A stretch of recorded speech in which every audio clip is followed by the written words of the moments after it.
ఆసరా అని ఆ మధ్యన ఒక పథకాన్ని పెట్టాడు జగన్మోహన్ రెడ్డి. ఏంటయ్యేదంటే ఆసుపత్రిలో ఆరోగ్యశ్రీ కింద ట్రీట్మెంట్ అయ్యాక వాళ్ళకి ఇన్పేషెంట్ కింద, అంటే దానికి ట్రీట్మెంట్గా ఇన్పేషెంట్ అయిన తర్వాతనే కదా వాళ్ళకే కదా ఇచ్చేది.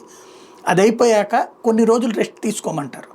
అది వారమా, 10 రోజుల, నెల, 40 రోజుల, 2 నెలల, ఇట్లాగా అలాగ తీసుకోవాల్సిన సందర్భంలో వాళ్ళు ఎన్ని రోజులైతే ఇంట్లో ఉండాల్సి వస్తుందో అన్ని రోజులకి రోజుకింత అన్నటువంటి అమౌంట్ని ప్రభుత్వమే జమ చేసేటట్టు, తద్వారా వాళ్ళు ఆరోగ్యానికి సంబంధించిన ప్రాబ్లం లేకుండా, ఒకటి ఆసుపత్రిలో డబ్బులంతా ప్రభుత్వమే కట్టేసింది, ఇంటి దగ్గర ఉండటానికి కూడా బ్రతకడానికి కావాల్సి, అంటే వీళ్ళు ఎక్కువగా ఈ పొందే వాళ్ళలో కూలీలు, మధ్యతరగతికి సంబంధించి దిగువ మధ్యతరగతి వర్గం ఉంటారు కాబట్టి వాళ్ళు ఒక 2 నెలలు పని లేకపోతే పనికి వెళ్ళలేని పరిస్థితుల్లో ఉంటాయి. ఈ ఆపరేషన్స్ ఇట్లాంటివి చేసుకున్నాక ఇబ్బంది అవుతుంది కాబట్టి ఇచ్చారు.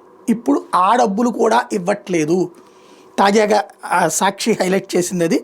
వాళ్ళు అప్లోడ్ చేస్తున్నా సరే పెండింగ్లో ఉన్నాయి.